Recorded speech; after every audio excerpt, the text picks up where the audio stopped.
Okay, so the objective of this scene was to go into the bathroom. I think you can hear the great sound work. Sebastian, the audio lead, has worked a lot on this kind of effects. When you take out your earplug, you can hear more the ambience. And this kind of art is done by our main concept artist.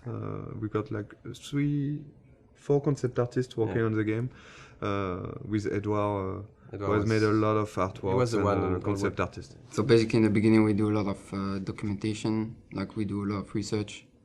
From all those pictures we can find on the internet, every room, every character needs to tell you a story, who they are, what they do.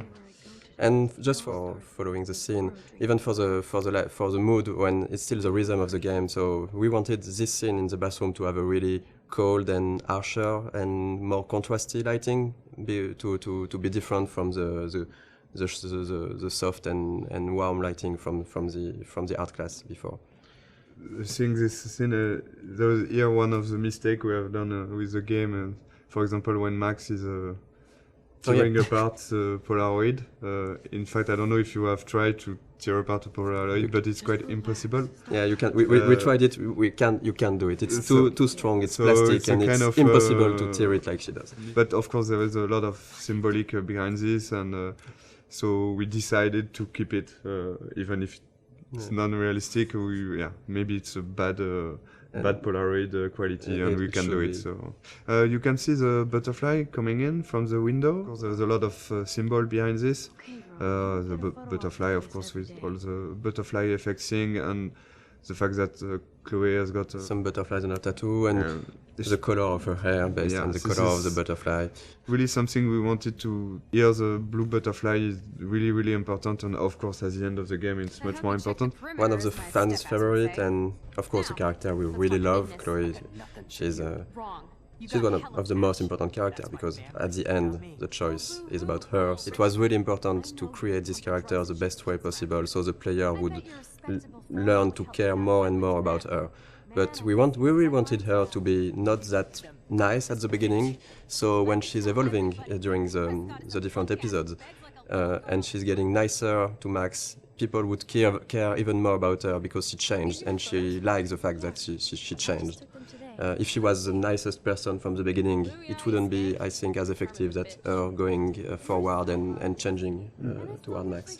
Sometimes some players hated Chloe during the first episode, and I think it's not a bad thing, because you can dislike a lot of things about her personality, and after in episode 3, and of course at the beginning of episode 4, there is really something more to this character, and I think it's like having in real life with a friend. There is always some things you don't like, and the relation between Max and Chloe talk about that, and I think it's really interesting to see how the player will learn to like more and more Chloe. And I think it was one of the biggest challenge of the writing process, because we have 5 episodes, we have a limited amount of time, and we need to find the good beats and the good pacing to make those characters evolve.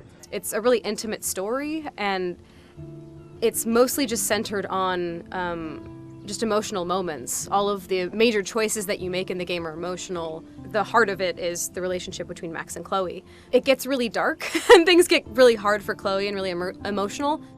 In the game, one of our goals was also to be able to talk about real-life issues, about some social themes and difficult themes that can be experienced in real life. I mean, it's different to other games where there are bigger issues like a situation of life or death or war or stuff like that. And in this game, we wanted really to focus on more human issues on a smaller level. The mood of the game and the themes of the game.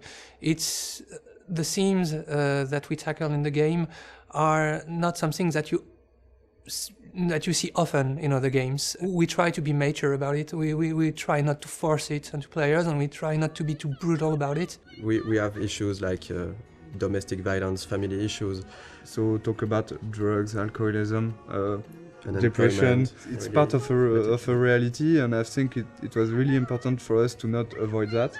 And I think it's a great video game is also a great media to talk about that, because as a player you will be involved maybe more than just looking at a movie or reading a book. You will be really part and actor of this experience. We were not sure that Square Enix, the publisher, would approve all the themes, the intense scenes we have, and how we deal with them. And really early in the discussions, we were relieved to see that they didn't want to change anything. They just wanted to make sure that we deal properly with the scenes or themes, and this is exactly what were our intentions. So it's again a key scene for episode 1. It's the first time you see Nathan and Chloe. First scene with the character is really important. We got a lot of information to give to the player. And we needed to show that Nathan was quite a troubled child, a teenager, I mean. So this is him talking to himself at the beginning. We had to fine-tune and to find the good words to use. Then we see Chloe for the first time. We have to show what's her character, so she's direct and a bit pushy to Nathan.